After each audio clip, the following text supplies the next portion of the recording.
evening. I am Mary Dixon. I am the president of the League of Women Voters of Glendale, Burbank, and I am pleased to welcome you to our forum this evening. The League of Women Voters is a nonpartisan political organization formed in 1920 after women won the right to vote. The League encourages the informed and active participation of citizens in government, and membership is open to any person who subscribes to our purpose and policy. We are strong supporters of the election process, and we join the cities of Glendale and Burbank in encouraging voters to not only vote themselves, but to reach out to their family members and their friends and encourage them to vote as well. For the November 8 election, the deadline for registering to vote or changing your registration is Monday, October 24th. Tonight's candidate forum rules call for adherence to the terms of civil discourse by both candidates and the public. The hallmark of democracy is the willingness of all members of our community to treat each other with courtesy and respect, not just the people that we agree with. It is in that spirit that we are here this evening to engage in a vital part of our democratic process, a civilized discussion of the important issues that confront our communities. So I want to thank both candidates and the audience for being here tonight and for their willingness to elevate the discussion to enhance understanding rather than to obfuscate or denigrate their opponent. The questions you will be hearing tonight are questions that we have received from the public. We hope the candidates will find these questions to be challenging, enabling you, the voters, to learn about the candidates and to make an informed decision in the election. Finally, we want to thank those who have made this forum possible. First, we thank the City of Burbank for providing the facilities for these forums. We are particularly grateful for the assistance of Drew Sugars, the Public Information Officer, and his staff. We also have many of our League members here tonight working to make this forum happen. Included are our audience greeters, Elaine Wilkerson and Wendy Kazanjian, question sorters, Renee Lesk and Joan Hardy, and our timekeepers are Bill Carson and Elise Collins. And now I would like to introduce our moderator for this forum, Rita Zwern. Rita is a longtime League member with much experience in moderating forums, and we are grateful to Rita for the many hours that she dedicates to the League. We will now question the candidates for the Los Angeles County Board of Supervisors, 5th District. The audience here tonight is invited to submit written questions for the candidates. Please raise your hand if you'd like to ask a question, and one of the monitors will provide you with a card and pencil. Questions will be collected only during the opening statements and the first question. We would like to request that the audience turn off all cell phones and pagers, and that they refrain from applauding or otherwise disrupting the forum. If a candidate's supporters are disruptive during another candidate's remarks, the other candidate will be given additional time to compensate for the interruption. Attacks of a personal nature, including private matters having no bearing on the candidate's public persona or ability to perform the duties of the office in a competent, ethical manner, will not be tolerated. If a candidate makes a personal attack during his remarks, the time required for me to interrupt the candidate and remind him of the rule will be taken from his or her own speaking time. I'd like to begin by introducing the candidates for the 5th District. They are in alphabetical order: Catherine Barger, Darrell Park. Each candidate will be allowed 1 minute for an opening statement, after which there will be a series of 10 to 12 questions during the forum. The first question will be addressed to candidate number 1 on the dais, who will have 3 minutes to respond. Candidate 2 will then have 2 minutes to respond to the same question. The second question will be first addressed to candidate number 2, who will have 3 minutes to respond, followed by a 2-minute response by candidate 1, and so on, so that each candidate will have the same amount of time to speak.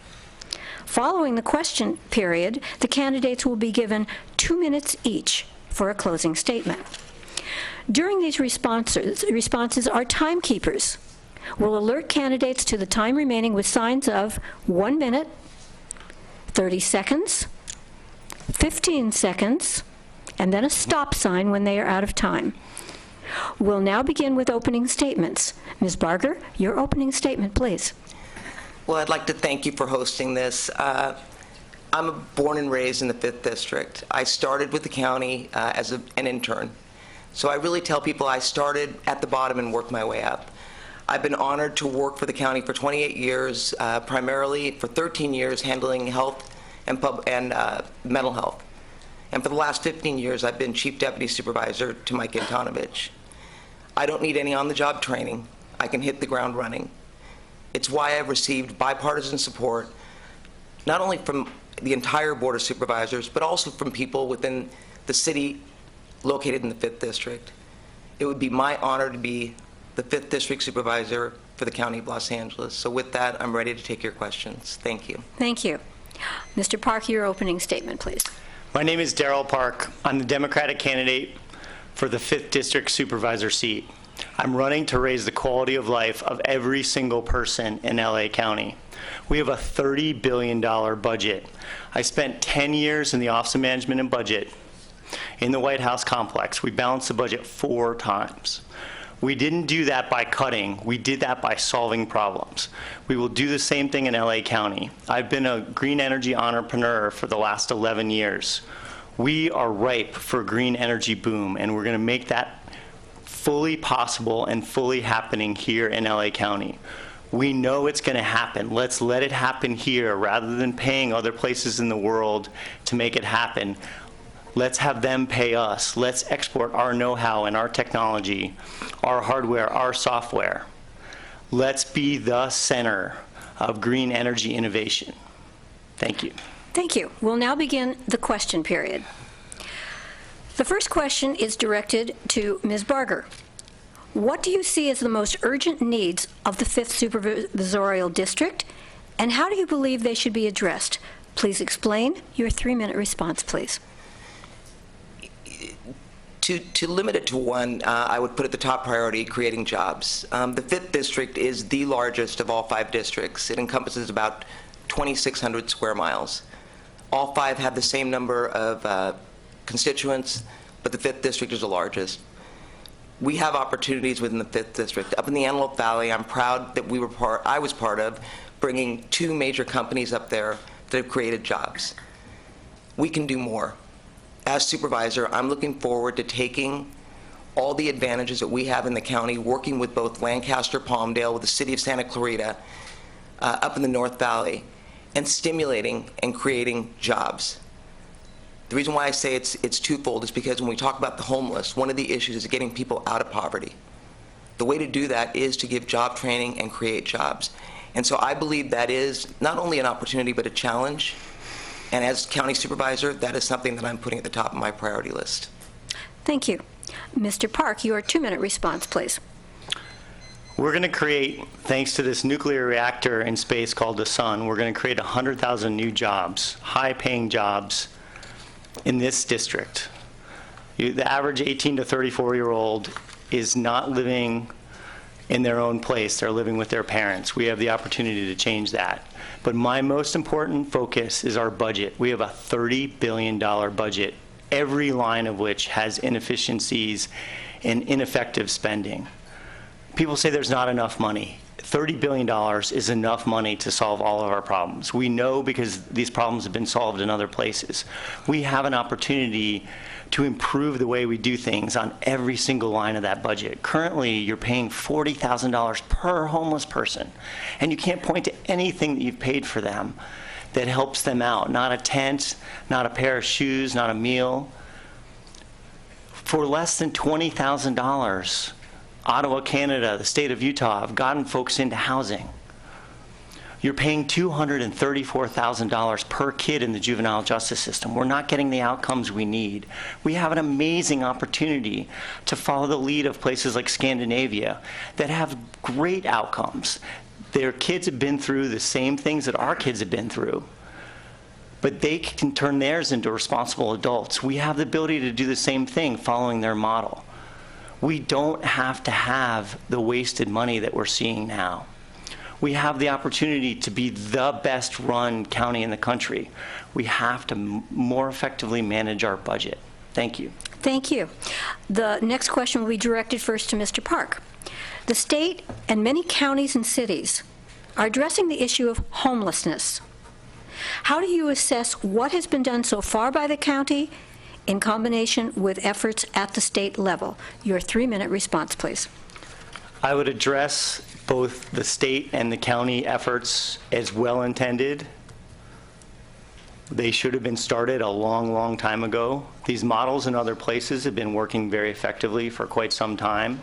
If a place like Utah can figure it out and provide us the answer, we're obligated to take their best efforts and apply them here.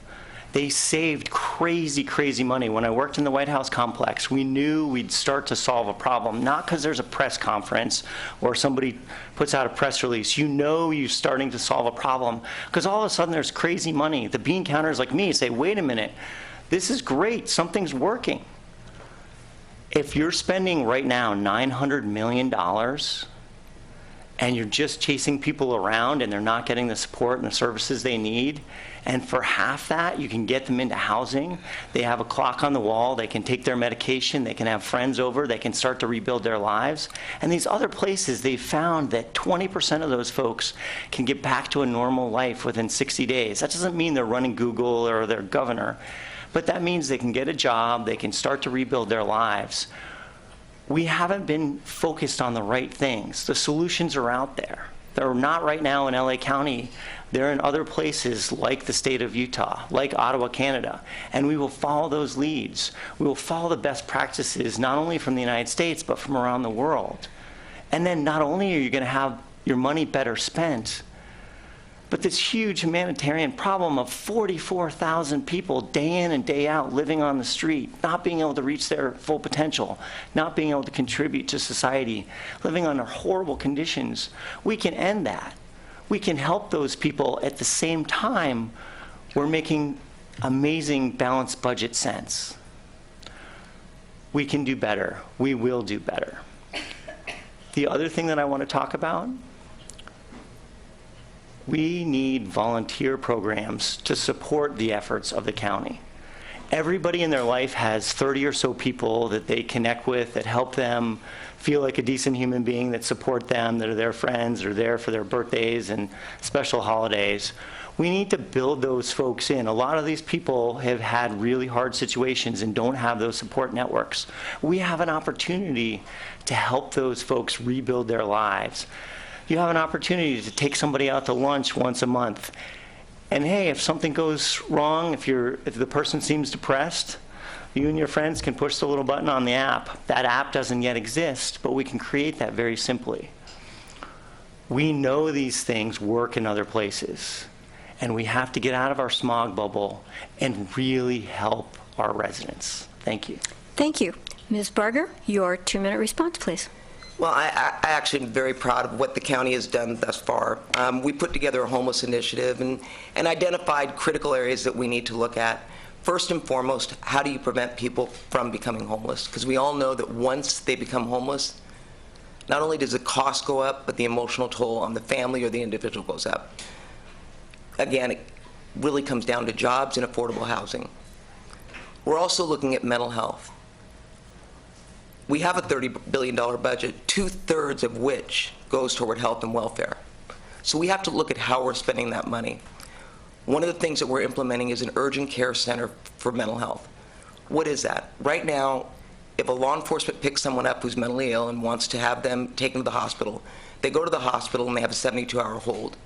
We are now putting in place something where it's dedicated to those that can be brought there, triaged, and if need, be hospitalized, but if not, pair them up with the services out in the community, identify what their needs are. We invested over $100 million of redevelopment dollars when the state did the dissolution of redevelopment. The one population whose numbers have gone down on the streets are veterans.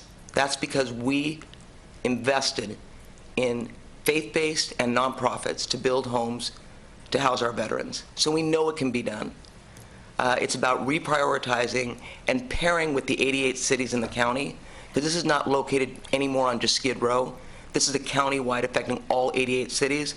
And so as supervisor, I plan on working with the cities, not only in the 5th District, but throughout the county, which is why I have the endorsement of LA City Mayor Eric Garcetti, because it's about working together and collaborating to address this problem, because it's not just about the county, it's about the entire region. Thank you. The next question will be first directed to Ms. Barger. The Board of Supervisors recently approved the first ever Chief Sustainability Officer position for Los Angeles County. What areas would you prioritize for the work of this office? Your 3-minute response, please. That is a critical critical role right now that the county has, because it's not just within building and safety, it's within our parks, it's within our landfills. We have opportunities across the board, and the goal is to really capitalize on everything out there that we can to make the county more green and to make the county more efficient as it relates to, when I talk about the landfills, looking at how we can better use technology to address the dilemma of the fact that our landfills are filling up. So I believe the role is critical, and this position is something that will truly be the eyes and ears of the board in helping us really draw a roadmap to becoming more green. Thank you. Mr. Park, your 2-minute response, please. I'm a green energy entrepreneur. We have so many environmental disasters in this county. The sustainability person will help with the shutdown of Aliso Canyon. This has become national and international news. It is the worst release of toxic methane gas in the world, and we treat it like it's nothing. We will make sure that the Sunshine Dump is shut down. We will make sure that the Chiquita Canyon Dump is shut down. We will have the most innovative trash recycling program in the world. We are far from there, but all the technology exists. We know that we have to do this. You have a beautiful $400 million facility called Mesquite, which everyone in this room has helped pay for. Thank you very much. That can house 100 years of our trash. It's 20 miles from the nearest house, unlike the dumps here that are incredibly close to houses and people are getting sick. We have an opportunity to change the way we deal with our trash, the way we deal with our energy. We have 750,000 roofs in this district alone that can have solar on them. When the big earthquake happens, we need a way to have everyone power their own refrigerator and their own lights in the time that it takes the grid to get back up, which might be weeks or months. This is going to be one of the most exciting roles in the entire county, and I'm really excited to work with that person day in and day out. Thank you. Thank you. The next question will be directed first to Mr. Park. What types of enhancements would you support for the county's transportation networks, and how would you propose to fund them? Your 3-minute response, please. We have 15 of the worst 30 choke points in the country. Anyone who's spent more than 10 minutes on the freeways in LA County knows it is a massive tax on every single person in this county. That's just absolutely unacceptable. To go from one place to another, you shouldn't, in a highway that's made to go 65 or more miles an hour, you shouldn't be stuck going 5 or 6 miles an hour. Currently, with our public transportation system, only 10% of that money comes from somebody putting money into a fare card machine. As a budget guy, I look at that. As a good government guy and as an entrepreneur, I look at that and say, wait a minute, what happens if that number were 0? If anybody can go anywhere on public transportation, that doesn't mean you can take Amtrak to the Grand Canyon for free. That's not what we're talking about. What we're talking about is those folks who are riding the light rail, those folks who are taking to the bus, if they can have no charge, they don't have to have a fare card, we don't have to pay the sheriffs to stand there and check the fare cards, that's going to take 5, 6, 7, 8, 9% of the cars off the road. And it's not equally distributed. There's places in Palmdale and Lancaster that have horrible service, and so you may not see any let up in some of the downtown areas of traffic in places there's not better public transportation. But we have an amazing opportunity to change so those 15 choke points become 6, and then 5, and then 4, and then 3, and then we'll have a big party when we get the last one gone. We have an opportunity, without filling a single pothole or changing a single off-ramp, to enhance the way we deal with our traffic. Everybody knows we need to do this. Why not do this? Do it for a year. See what happens. There's many of my friends in the White House complex who would die to have this data of a city as big as, or a county as big as LA, having data on where everybody goes and what everybody does. This is a tremendous opportunity. We also need to be the leaders in the other modes of transportation, including self-driving cars, including a Hyperloop, including high-speed rail. And I'm not talking medium-speed rail through horrible routes like they're doing now. I'm talking true high-speed rail, 317 miles an hour, through environmentally sensitive routes, where that train starts and that train does not stop until it gets to its destination. And just like they're talking about in China, the last car drops off, another car gets added onto the train as it's moving, and you have transportation that works not just for people, but to move the goods that we have around the country and around the world. We have a really effective chance right now to create the most modern transportation system in the world, to literally leapfrog 50 years from where we are now. Thank you. Thank you. Ms. Barger, your 2-minute response, please. We have an incredible opportunity in November with Measure M to address the whole focus on transportation and the network throughout the county. I opposed Measure R on the last ballot because, in fact, it was from the top to the bottom, the bureaucracy telling the cities what they needed. Measure M is looking at what the cities regionally need and looking at a regional transportation system that will definitely benefit generations to come. But we can do things immediately. You look at the Gold Line and you look at the Exposition Line and the ridership, once it opened going from Azusa, and once the Exposition Line opened all the way down to Santa Monica, you have people riding it and using it. That tells us it can and does work. Are we going to get people out of their cars immediately? Probably not. But I will guarantee you that if we continue to expand on our existing transportation system, we will be able to accomplish that.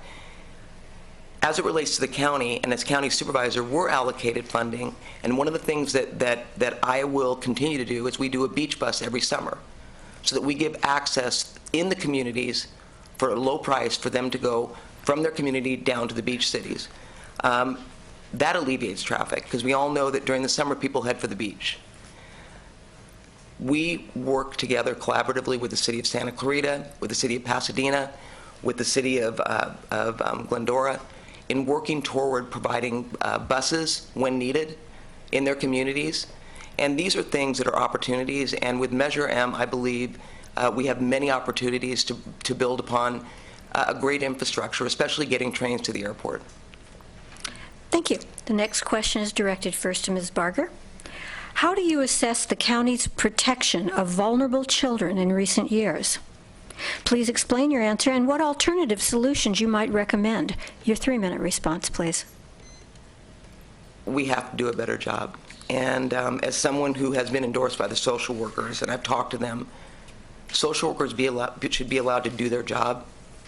Right now, they spend too much time on paperwork that is redundant, and paperwork that really is not necessary. So there's no question that we've got a lot of work to do. We also have to recruit. We have a terrible shortage of foster parents, in part, not only because of the bureaucracy, but because of all the issues that come with becoming a foster parent, such as visitation. So we're collaborating with nonprofits and faith-based to help us with the issue of working toward these visitation issues where a foster parent doesn't have the time to take off work to make sure that their child can go and visit their parent that's supervised. So we need to coordinate across the board to be more supportive and more sensitive, not only to the needs of the social workers, but also the foster parents, because in the end, these children are the responsibility of the county. And as our responsibility, we need to ensure that we only do one placement.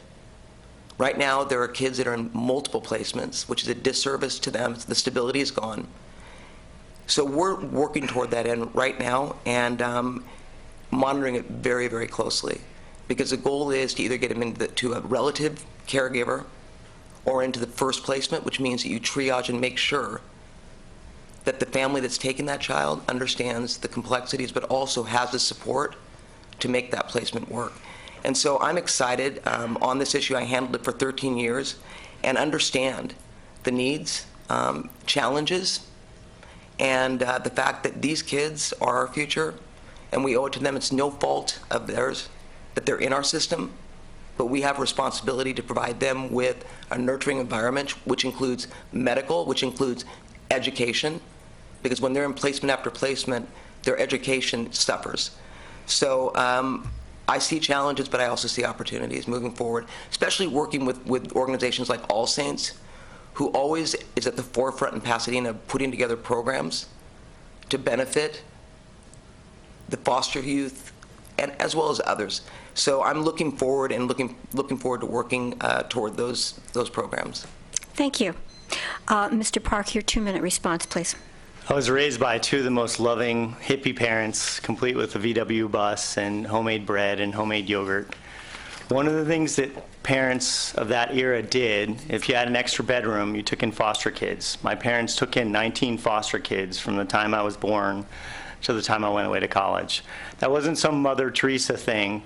That was just what people did. If you didn't have an extra bedroom, you volunteered, you helped do laundry, you helped take the kids to soccer practice. That system had less money and the same kinds of kids that our system has. That system didn't kill kids. That system was an incredibly supportive system. We have an opportunity to create a much better system here. We have an opportunity to create the kind of system that I not only saw, but I lived. Watch these kids come back as older adults and say, hey, I know it was only a few months, but you guys really helped me out. I very much appreciate it. Our system is not working. We are spending so much money and we're not getting the results. We're not getting the support. We're not getting the care for the kids. We need to make sure that every single kid in the system is treated as our most important resource, because they are. The system that I saw as a kid treated every kid as the most important resource. We're going to give any kid that's in the system for more than 18 months, they automatically get free community college. Doesn't matter if they're in there as a kid, they get community college. They get after-school activities no matter where they are. They get to have those. And if they move to a different house, we will pay for those activities to effectively follow them. Our jail system costs $75,000 a year with a 73% recidivism rate. 50% of the folks in our jail system self-survey as having been in the foster care system. There's no way we can consider this a success. Thank you. Thank you. The next question will be directed first to Mr. Park. The Board of Supervisors has historically been very supportive of the arts. How can this support be focused in light of our widely diverse communities? Please explain in your 3-minute response. We please. need to focus our arts community in really meeting the needs of our kids. It's not just about fancy opera or orchestra programs downtown. The kids in the Antelope Valley don't ever get to see that facility. Why? Because when they get on the bus to go on a field trip, the bus drivers can't drive fast enough to get them there, see something, and then head back before their allotted time is done. So we have very disparate situations with who gets exposed to what arts and how much money is spent on them. We need to focus so that every kid gets arts education. And when you look at the data, it's very closely connected to IQ. Any money that you spend early on arts education and arts training and arts classes and arts learning pays off hundreds or thousands of times as that person becomes an adult. Any money that we spend early on is the place that we need to put our focus. We need to take all of these arts education institutions and make sure that they are taking care of every single kid. The middle class, the upper class kids get it. As by their schools, by their neighborhoods, by their parents. We need to make sure that all the rest of the kids have those opportunities, because they don't now. We're extremely well-intended, but it's not happening. And because we know it's connected to IQ, and because we know it's connected to future income, we have a responsibility to create the most productive, happy, responsible adults. And you do that with early arts education. It costs a teeny tiny amount of money compared to spending $75,000 for the jail system with a 73% recidivism rate. We have an opportunity to do things different and better, and not just the same old, where arts education institution after arts organization waits in line for their several $1,000 check. We have to change the relationship with the county. We have to make this focused on our kids so that the money we're spending isn't just for arts. It's with the focused goal of producing responsible human beings, happy adults that enjoy their arts education and benefit from it. Thank you very much. Thank you. Ms. Barger, your 2-minute response, please. Well, currently we have in place the Arts Commission, which is funded through the County of Los Angeles. They do, in fact, fund throughout the county programs taking the opera, taking music, taking dance, taking theater out into the communities, including the Antelope Valley.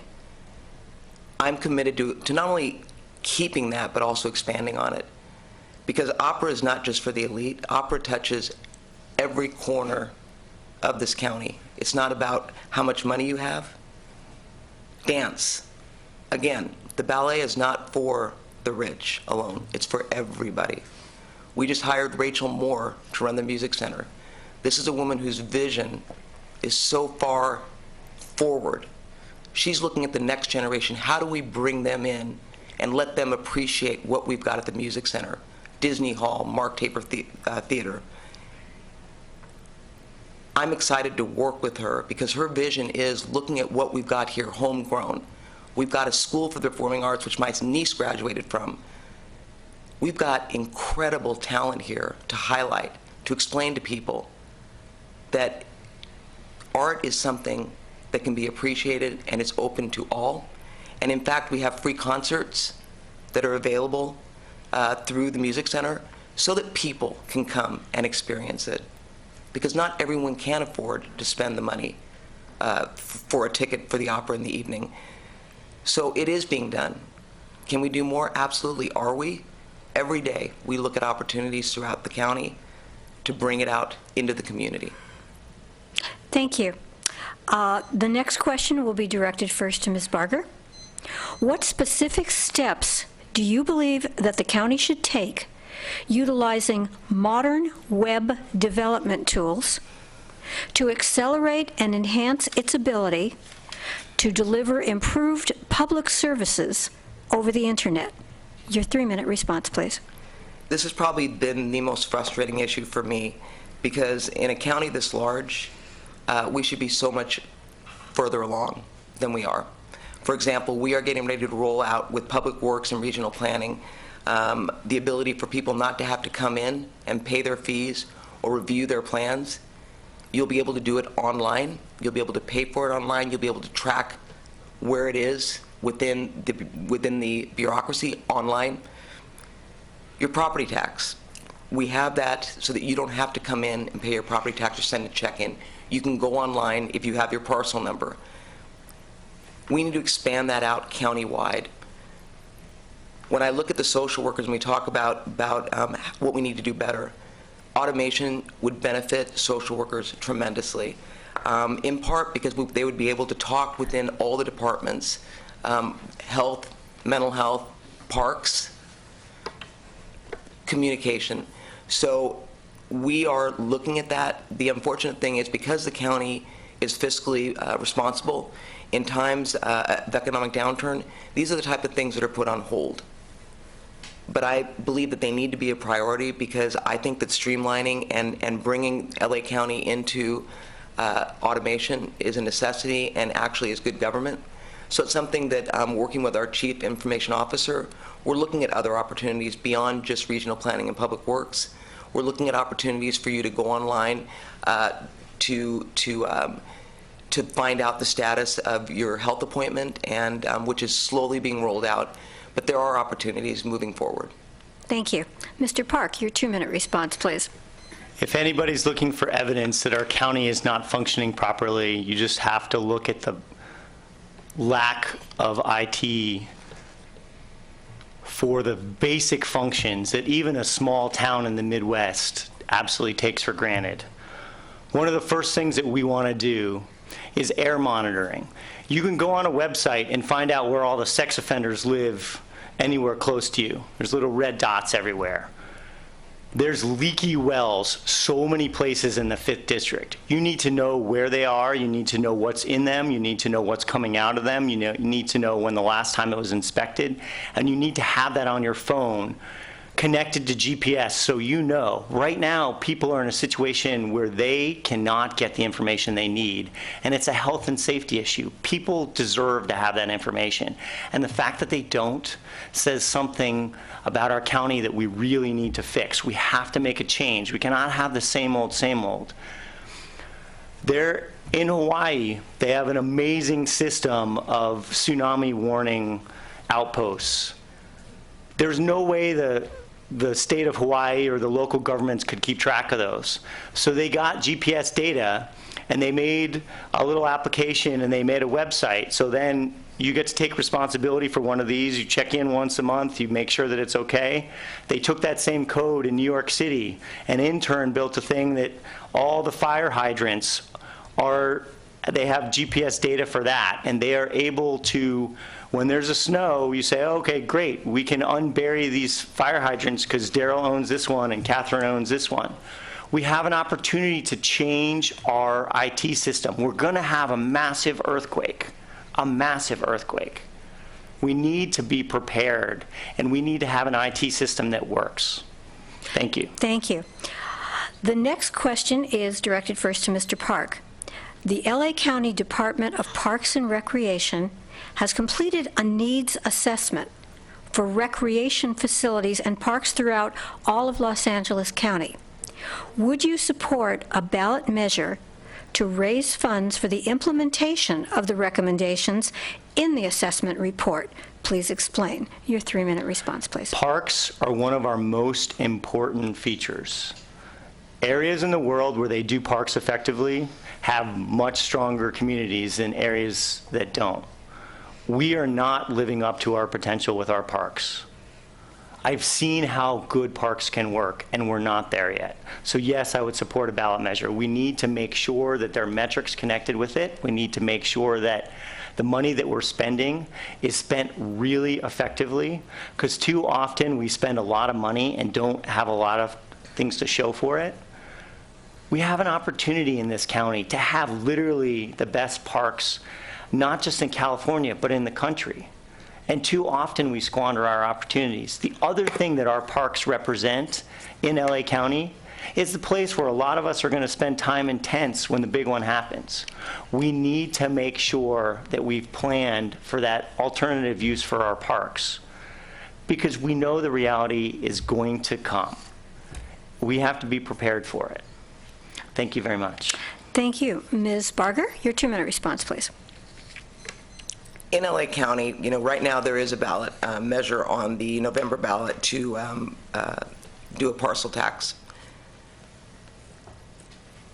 Part of being an elected official is making tough decisions, and making decisions based on what is economically responsible and what is responsible as a leader to recommend. The parks measure that's on the ballot is something that I support, in the sense that it's a bottom-up approach. All the cities throughout the county, it's not just about benefiting county parks. This is going to benefit the region as a whole, and it includes maintenance. We're good at building parks, but we always forget about maintaining them. So I support the assessment that was done by Parks and Rec, but I don't think it should be on the ballot. I don't think the time is now. We have many challenges ahead of us. We've got the issue of the Measure M for transportation, which I know is a priority.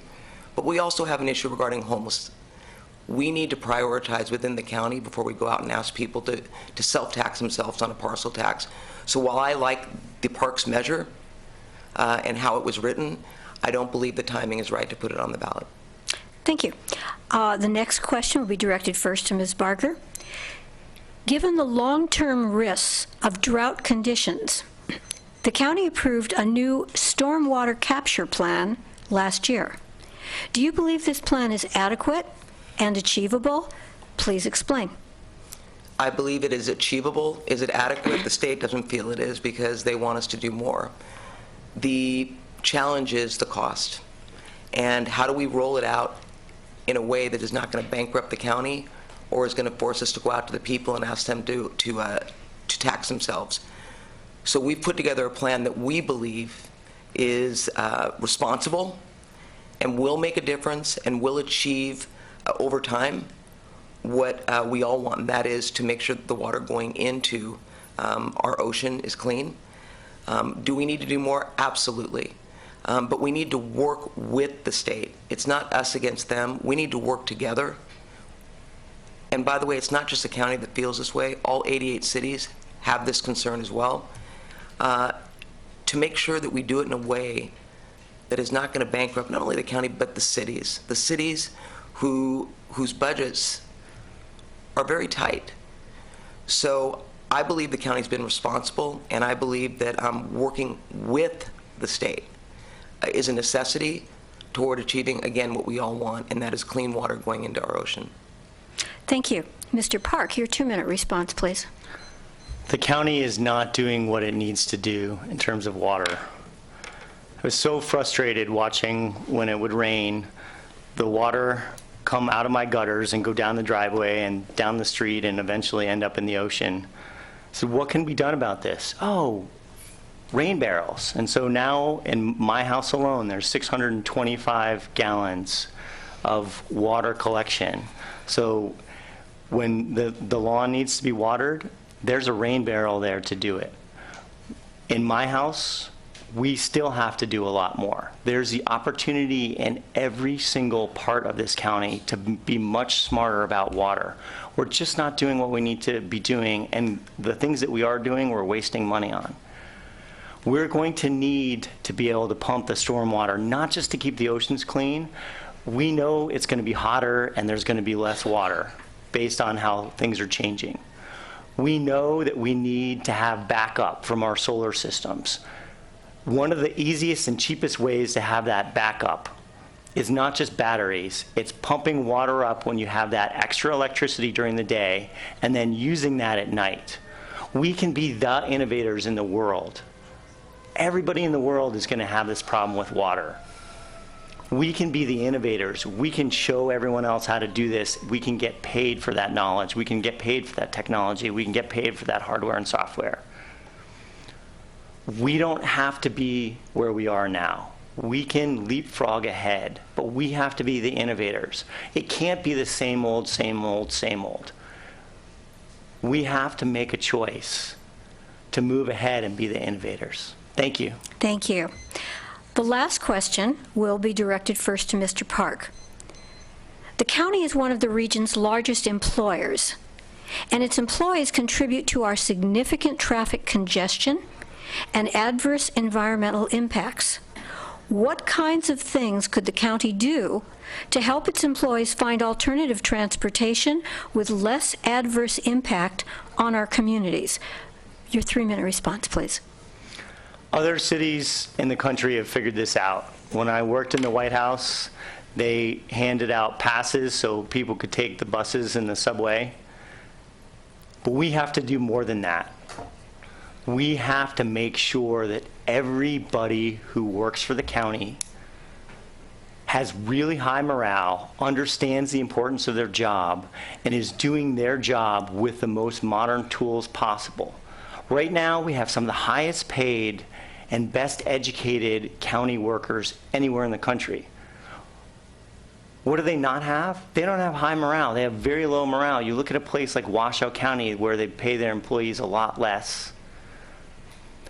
Why should they have higher morale? Because they have the ability to control the things that are relevant to their job. We have the opportunity to make our workers empowered. to make them happy to go to work every day. So yes, we will fix the transportation issues. That involves a lot of telecommuting. That involves a lot of being in a place where they don't all have to go to a huge office building. There can be regional centers. There can be other places for office space. A lot of these folks can find really creative office setups. But we have to get to the morale piece first, because we are wasting billions of dollars and people are not reaching their full potential. And then when you pay your taxes, you are not getting the full benefit. We've seen this in other places. There was a company when I was in Northern California. Everybody knew this company was going to fail. What they did to keep from failing, they said to their employees, 80% of your time is spent keeping the lights on. The other 20% work on whatever you think is the next hottest thing. 2 stipulations. You got to have some of your coworkers say it's a great idea.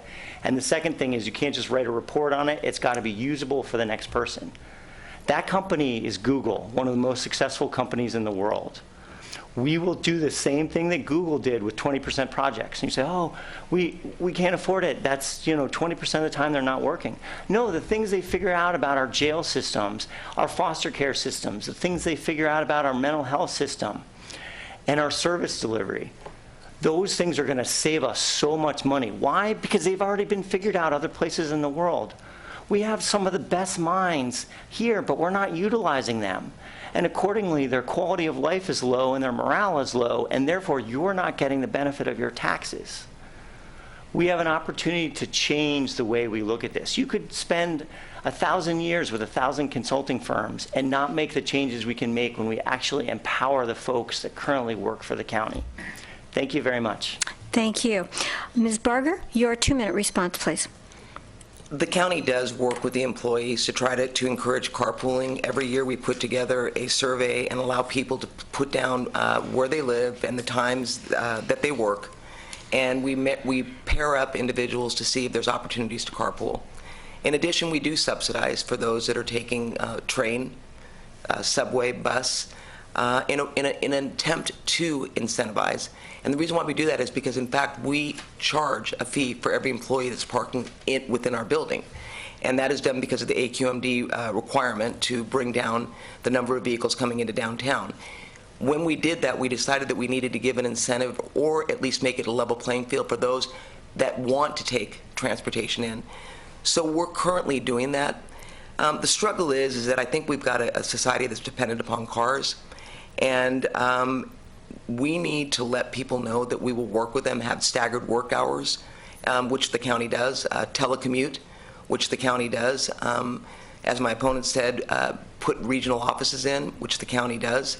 So we are making every attempt, and as I think we build out the transportation system, there's no doubt in my mind that people will leave their cars at home and choose to take public transportation.